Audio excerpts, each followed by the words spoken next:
ठीक है, तो जो हमारा लास्ट टॉपिक था वहीं से आज हम फिर आगे जाएंगे और वीडियो भी बनाएंगे किसकी, इनकी चैप्टर नंबर 5 के टॉपिक्स की। तो यहीं से हम स्टार्ट लेते हैं।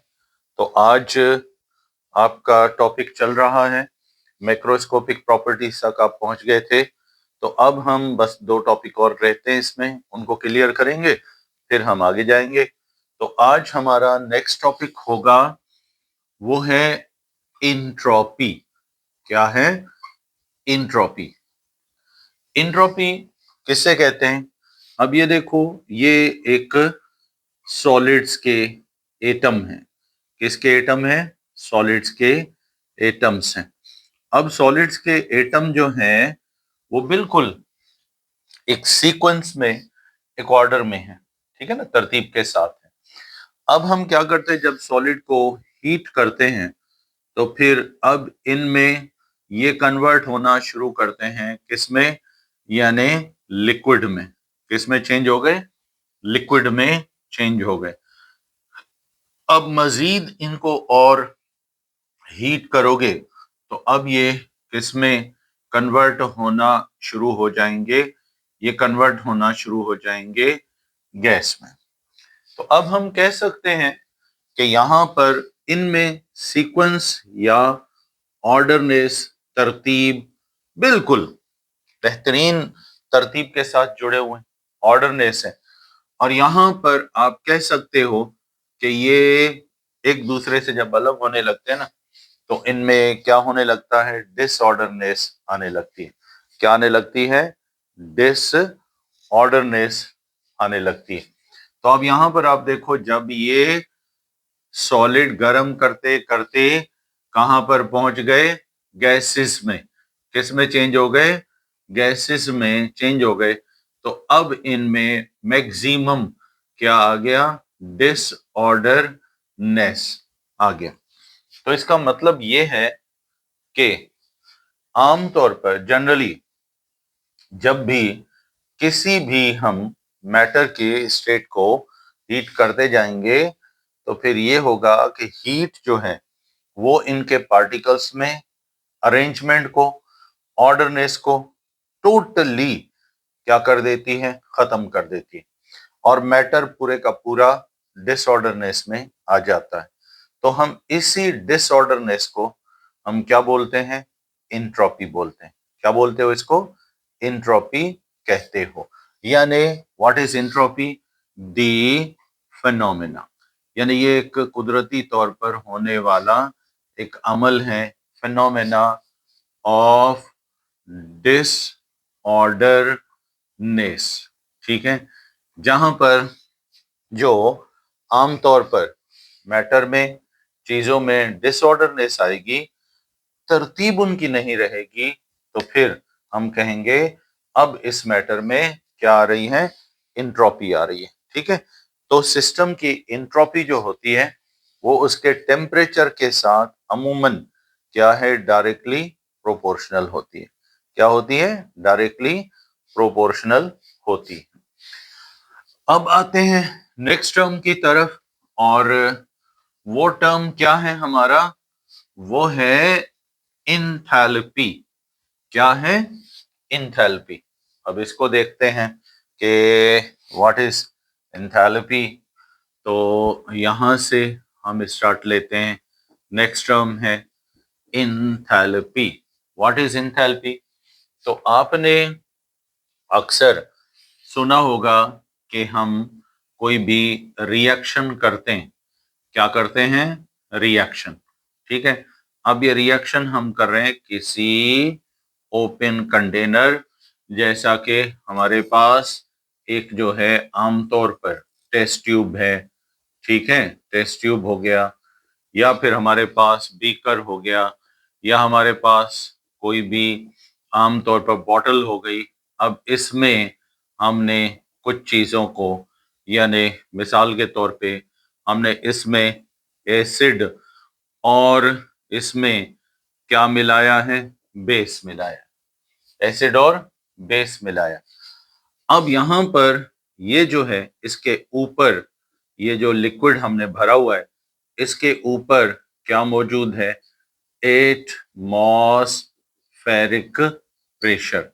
एटमॉस्फेरिक प्रेशर है, जो ये किसकी वजह से है? गैसेस की वजह से। और ये गैसेस क्या कहलाती हैं? एयर। क्या कहलाती हैं ये? एयर कहलाती हैं। तो अब एयर के मॉलिक्यूल लिक्विड के ऊपर क्या डाल रहे हैं? दबाव डाल रहे हैं, प्रेशर डाल रहे हैं, ठीक है। लेकिन ये प्रेशर कितना होता है एयर का? किसी भी चीज के ऊपर, इवन हमारे ऊपर भी होता है, तो ये होता है 1 एटीएम। कितना होता है? 1 एटीएम प्रेशर होता है। और ये हर दफे आप इसको क्या रखोगे? कांस्टेंट। क्या रखोगे इसको? कांस्टेंट प्रेशर, यानी लिक्विड के ऊपर एयर का, हवा का एक कांस्टेंट प्रेशर है। अब इस ओपन कंटेनर में ये रिएक्ट कर रहे हैं, रिएक्शन चल रहा है। तो ये जो रिएक्शन चल रहा है इस कंटेनर में, फिर क्या होगा? जाहिर है कई मॉलिक्यूल होंगे, एसिड के भी होंगे, बेस के भी होंगे, ठीक है ना। अब इसके ऊपर प्रेशर तो कांस्टेंट है, लेकिन ये जब मॉलिक्यूल आपस में रिएक्ट करेंगे, आपस में इनका रिएक्शन होगा, तो फिर यहां पर एक बात आप नोट कर लो। जब रिएक्शन होगा तो या तो वॉल्यूम बढ़ेगा या फिर वॉल्यूम क्या होगा? घटेगा। मिसाल के तौर पे यहां पर अगर हम देखते हैं, छोटा सा कंटेनर है, अब यहां पर हम इस कंटेनर में देखते हैं कि होता क्या है। ये देखें, हमने यहां पर एक छोटी सी एग्जांपल ली कि भाई इस कंटेनर में रिएक्टेंट्स जो थे, ये जब रिएक्ट करने लगे तो इनके ऊपर क्या था? एक एटमॉस्फेरिक प्रेशर था, ये वाला। इसको हमने कहा कि भाई इसके ऊपर है कांस्टेंट प्रेशर। क्या है इसके ऊपर? कांस्टेंट प्रेशर है, सही है। अब ये जो कांस्टेंट प्रेशर है इसके ऊपर, जब इसमें क्या होने लगेगा? रिएक्शन। तो फिर रिएक्शन के दौरान अब ऊपर से एटमॉस्फेरिक प्रेशर तो है ही, लेकिन अब क्या होगा? ये रिएक्टेंट जो हैं, ये अपना जैसे ही वॉल ऑफ कंटेनर से भी टकराएंगे रिएक्शन के दौरान, तो इनके अंदर क्या होगा? इंटरनल, क्या? इंटरनल प्रेशर बढ़ेगा। क्या बढ़ेगा? इंटरनल प्रेशर बढ़ेगा। ये बार बार वॉल ऑफ कंटेनर से टकराएंगे, आपस में टकराएंगे, तो इनका इंटरनल क्या बढ़ेगा? प्रेशर बढ़ेगा। तो जब प्रेशर बढ़ेगा तो फिर ये पिस्टन को किस तरफ मूव करेंगे? अपवर्ड। और फिर इस कंटेनर का वॉल्यूम क्या होगा? ये आमतौर पर बढ़ेगा, ठीक है। अब देखते हैं कि हमने जब यहां देखा रिएक्शन चलने लगा, तो फिर ये रिएक्टेंट जो थे, इनका वॉल्यूम क्यों बढ़ने लगा? क्योंकि ये बार बार कंटेनर से टकराने लगे और इनमें प्रेशर पैदा होने लगा, सही है। अब ये प्रेशर तो पैदा हो रहा है, लेकिन इससे होगा क्या? इससे ये होगा कि ये जो कंटेनर था ना, ये ओपन था। क्या था ये? ओपन कंटेनर था। अब इसमें मॉलिक्यूल्स थे, आपस में रिएक्ट करने लगे, और फिर रिएक्शन के दौरान, अब देखो ऊपर आपने इसके कोई ढक्कन वक्कन नहीं दिया हुआ, डायरेक्ट माहौल से, सराउंडिंग से इसको एक चीज मिल रही है जो इसके रिएक्शन में मदद कर रही है। सिस्टम, यहां पर ये जो चीज है, ये सिस्टम, रिएक्शन का सिस्टम, या तो हीट सराउंडिंग से इसके अंदर आ रही है, या फिर हीट सराउंडिंग से, इससे सिस्टम से निकलकर बाहर जा रही है। तो रिएक्शन के दौरान ये अमल भी होता है कि जब चीजें आपस में रिएक्ट करती हैं एक ओपन कंटेनर में, तो ये हीट बाहर यानी सराउंडिंग से या तो लेकर फिर इनका रिएक्शन शुरू होता है, या फिर एनर्जी देकर फिर इनका रिएक्शन शुरू होता है। तो अब समझो इनको हीट मिली रिएक्टेंट्स को, अब इनकी कौन सी एनर्जी बढ़ने लगी? Kinetic energy. जब काइनेटिक एनर्जी बढ़ने लगी तो इनका आमतौर पर वॉल ऑफ कंटेनर से क्या होने लगा? कोलिजन बढ़ने लगे, कोलिजन ज्यादा होने लगे। जब कोलिजन ज्यादा होने लगे तो इसका इंटरनल प्रेशर, क्या बेटा?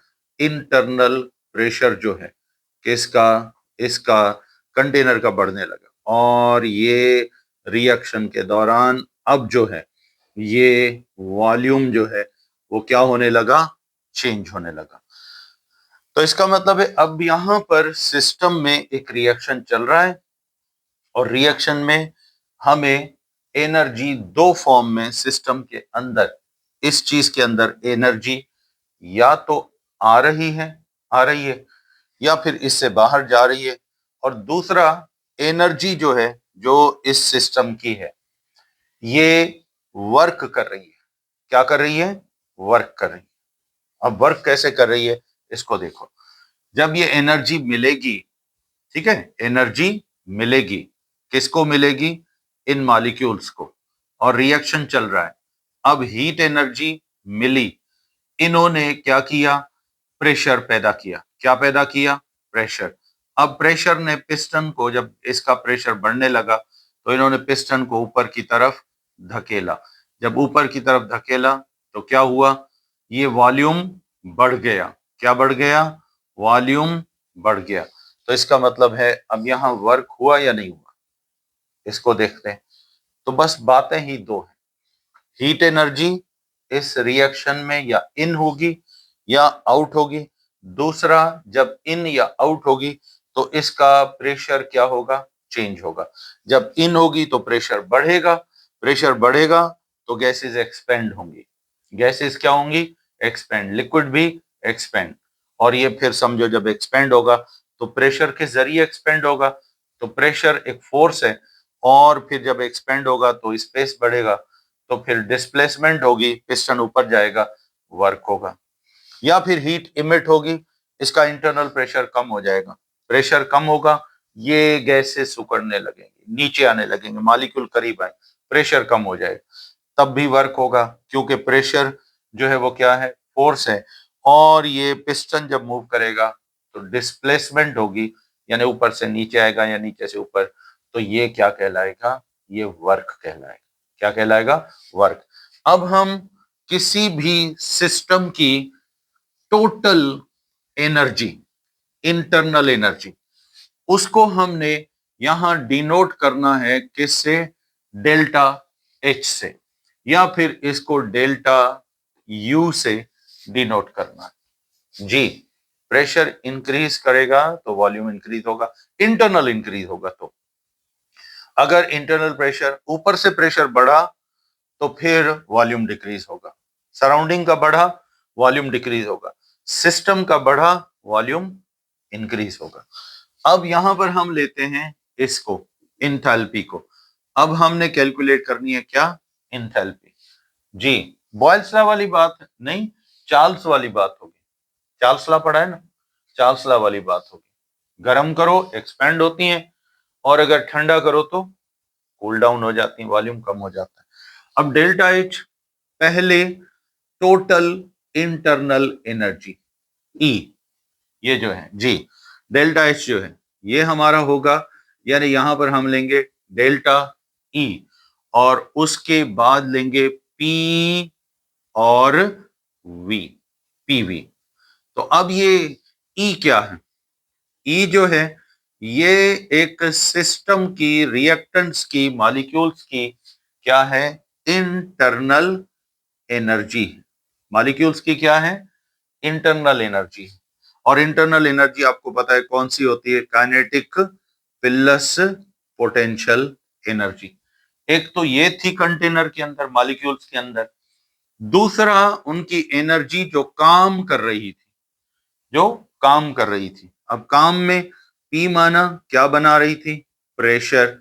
और उससे वी माना वॉल्यूम जो है वो बना। अब वॉल्यूम कितना चेंज हुआ? पी डेल्टा वी भी आप यूज करते हो, पीवी भी लिख सकते हो। तो हम यहां पर इस बात को इस तरह कह सकते हैं कि मॉलिक्यूल्स के पास कुछ इंटरनल एनर्जी है और कुछ एनर्जी वो वर्क कर रहे हैं। क्या कर रहे हैं? वर्क। ये जो पीवी है ना, इसको हम बोलते हैं वर्क। पी फोर्स है और वी जो है वो डिस्प्लेसमेंट है। तो इस वजह से एक सिस्टम की टोटल एनर्जी, इंटरनल प्लस उसका किया हुआ वर्क या उस पर जो वर्क हुआ है, इन दोनों चीजों का टोटल क्या कहलाता है? इंथैल्पी कहलाता है। सिस्टम की इंथैल्पी कहलाता है। तो व्हाट इज इंथैल्पी? यानी it is the sum of its total internal energy. एक तो इसकी टोटल इंटरनल एनर्जी जो है उसका total, and the algebraic algebraic sum of its क्या? प्रोडक्ट। अब प्रोडक्ट क्यों बोल रहे हो? दो वैल्यूज मल्टीप्लाई कर रहे हो, एक प्रेशर और दूसरा वॉल्यूम। तो सम ऑफ इट्स प्रोडक्ट, ठीक है, ऑफ किसका?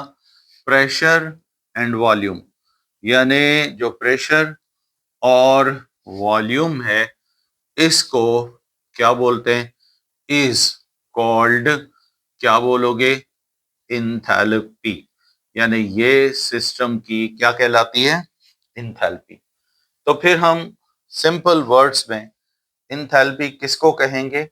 यानी सिस्टम की टोटल इंटरनल एनर्जी प्लस उसका किया हुआ वर्क या उस पर जब वर्क होगा तो ये क्या कहलाता है? ये कहलाता है enthalpy of the system.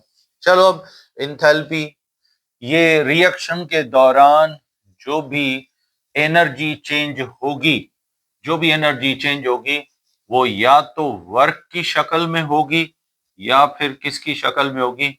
Heat की शक्ल में। यानी एक सिस्टम ने हीट एनर्जी या तो इमिट करनी है, ठीक है ना, अपने सराउंडिंग में, या सराउंडिंग से एनर्जी लेनी है। अब हम लेते हैं इसी में ये जो आमतौर पर इंथैल्पी ऑफ सिस्टम होती है, अब इसको हम किस चीज में ले सकते हैं?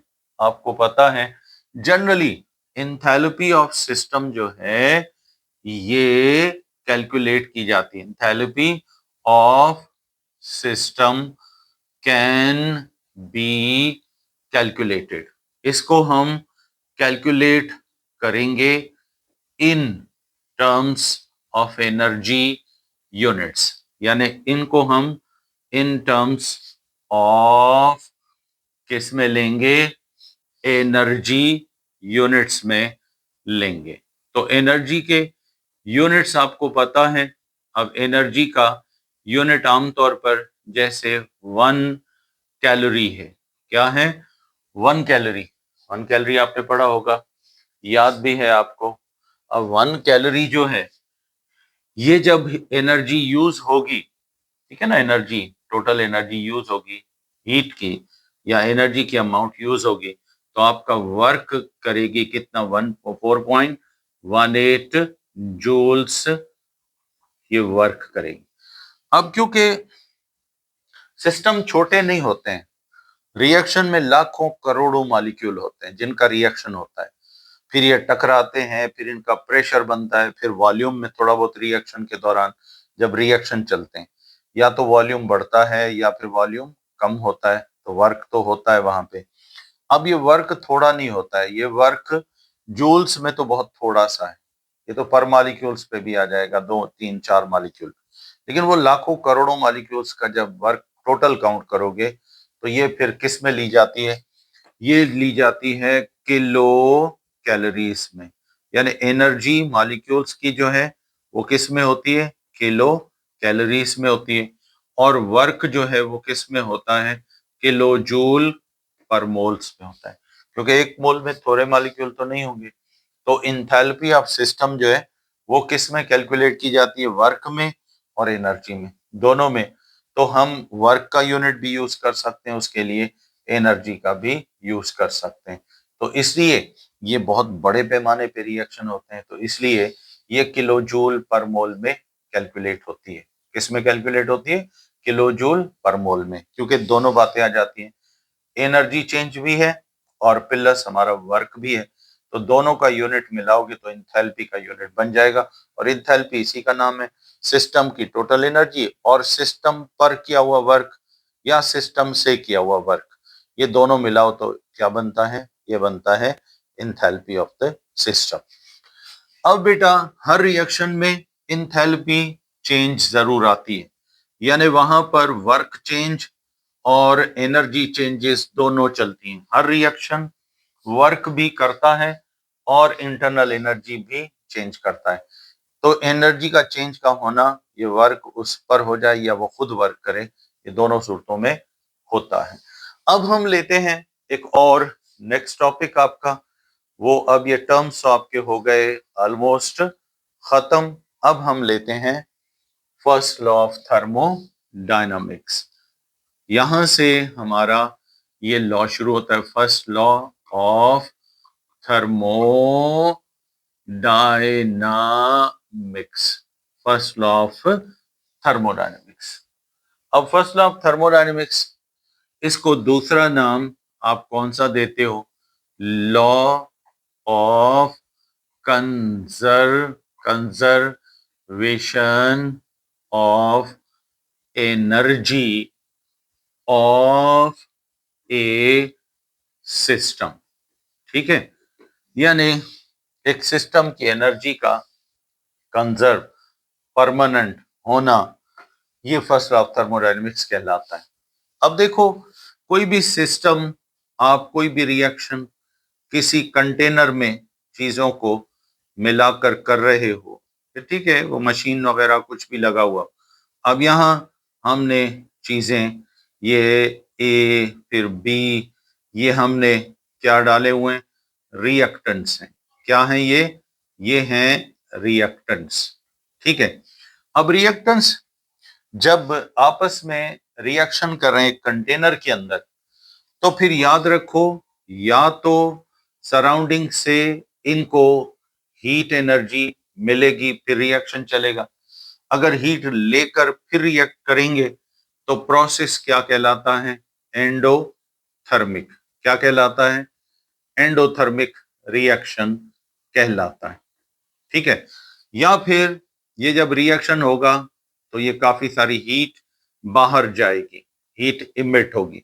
अब जब ये रिएक्शन करेंगे और आपस में रिएक्ट करेंगे, हीट इमिट हो जाएगी, तो हम रिएक्शन को क्या बोलेंगे? एक्सोथर्मिक। क्या बोलेंगे? एक्सोथर्मिक रिएक्शन बोलेंगे। ऐसा है ना? तो इसका मतलब है ये रिएक्शन या तो सराउंडिंग से एनर्जी लेके हो रहा है या सराउंडिंग को एनर्जी देके हो रहा है।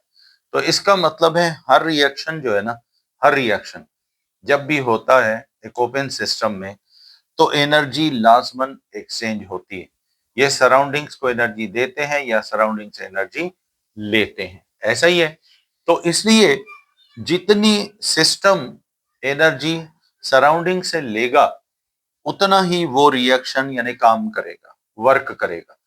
एक जूल भी एनर्जी जो उसने सराउंडिंग से ली है, वो लेकर तबाह नहीं करेगा, खत्म नहीं कर सकता। हाँ, उसको वर्क में चेंज करेगा, किसी और फॉर्म ऑफ एनर्जी में, फिर रिएक्शन चलता रहेगा और ये हीट एनर्जी पोटेंशियल में, काइनेटिक में, प्रेशर में, वर्क में चेंज होती रहेगी, लेकिन जाया नहीं होगी। एक जूल भी जाया नहीं होगी। जितनी ली है या तो वर्क में चेंज करेगा या अदर फॉर्म्स ऑफ एनर्जी। ठीक है, ऐसे होगा। या अपनी एनर्जी बाहर भेजेगा सराउंडिंग्स में, सराउंडिंग में भेजेगा। आप कहेंगे रिएक्शन में रिएक्टेंट्स के पास तो बहुत हाई एनर्जी थी, जब प्रोडक्ट बने उनके पास तो लो एनर्जी, तो इसका मतलब एनर्जी जाया हो गई ना? अरे जाया नहीं हुई, वो एनर्जी कहाँ गई है? वो सराउंडिंग में गई है। अब ये जो सराउंडिंग में एनर्जी जाएगी, ये दो फॉर्म में होगी। ये जब रिएक्शन के दौरान एनर्जी ना सराउंडिंग में जाएगी, तो ये दो फॉर्म में होगी। कौन सी? या तो ये हीट की शक्ल में जाएगी या फिर ये वर्क की शक्ल में जाएगी। इसी वजह से जब एनर्जी सराउंडिंग में जाएगी तो उसकी दो शक्लें, या हीट या वर्क, और सराउंडिंग से आएगी किसमें, सिस्टम में, तो भी इसकी दो शक्लें होंगी, या हीट होगा या फिर क्या होगा, वर्क होगा। और यही एनर्जी एक दूसरे से रिएक्शन के दौरान चेंज होती रहेंगी, या वर्क में या दूसरी फॉर्म्स ऑफ एनर्जी में ये चेंज होती रहेंगी, लेकिन एनर्जी का एक जूल भी जाया या खत्म नहीं होगा।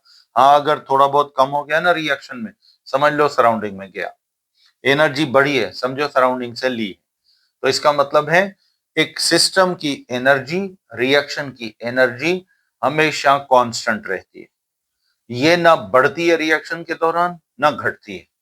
सही है। हाँ, अलबत्ता एक एनर्जी की फॉर्म से दूसरी एनर्जी की फॉर्म में ये चेंज होती रहती है, ये हो सकता है।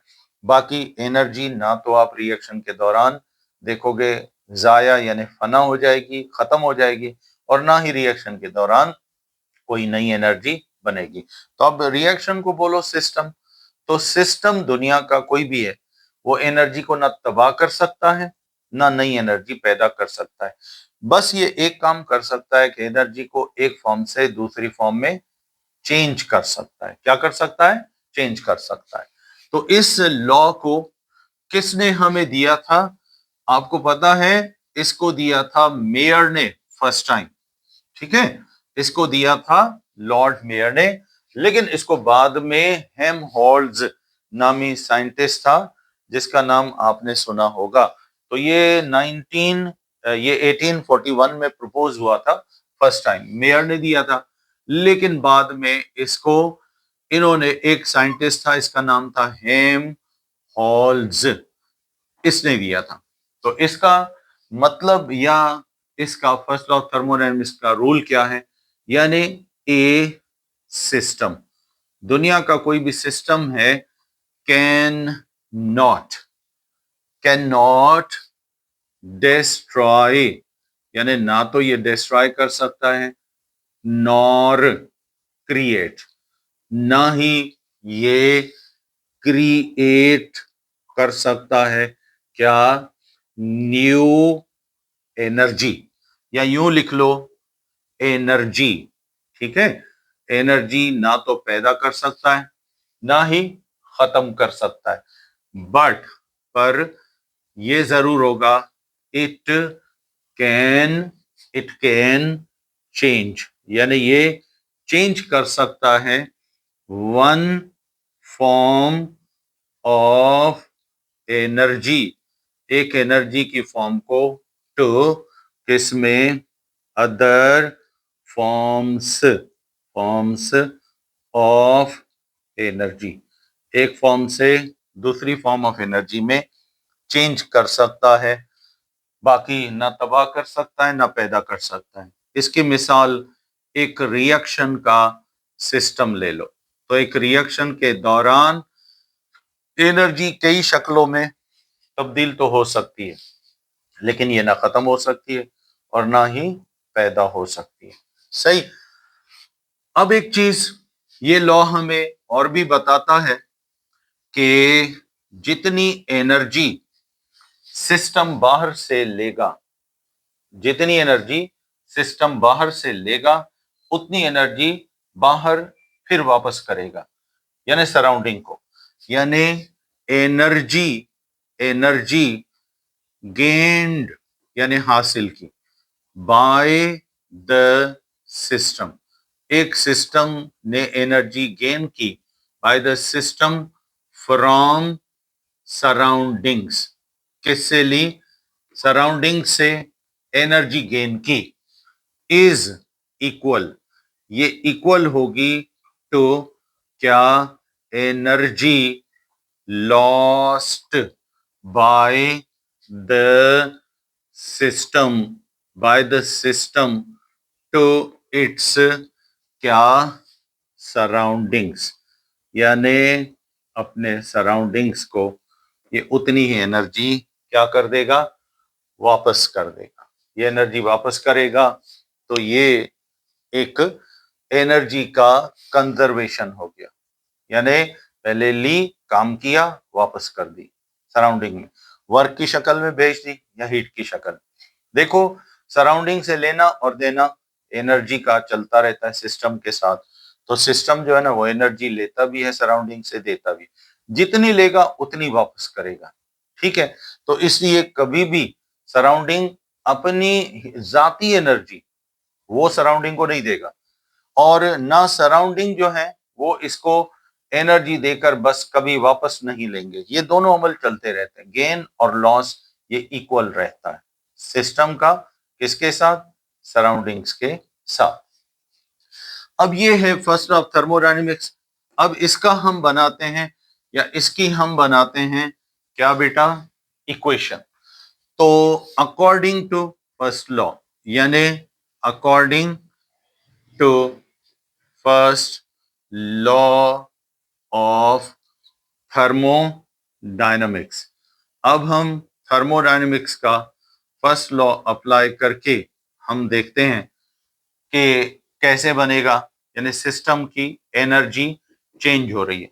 चेंज हो रही है मतलब या गेन कर रहा है एनर्जी या लूज कर रहा है। डेल्टा माना चेंज, तो ये पॉजिटिव है माना गेन कर रहा है, नेगेटिव है माना लूज कर रहा है, is equal to Q plus W, यानी सराउंडिंग से ली या सराउंडिंग को दी, तो शक्लें कौन सी थी, या हीट थी या क्या था, वर्क। तो दो शक्लों में ये एक्सचेंज करता है। अब डेल्टा ई जो है ये आप किसको कह रहे हो, चेंज इन एनर्जी, ठीक है, ऑफ सिस्टम। सिस्टम की एनर्जी घटी या बढ़ी। क्यू किस चीज को डिनोट कर रहा है, हीट को, और डब्ल्यू किस चीज को डिनोट कर रहा है, वर्क को। तो सिस्टम की एनर्जी की चेंज दो शक्लों में हो सकती है, क्यू यानी सिर्फ हीट की शक्ल में, या फिर वर्क, या फिर दोनों, थोड़ा बहुत हीट एनर्जी हीट की शक्ल में बाहर गई, कुछ वर्क की शक्ल में।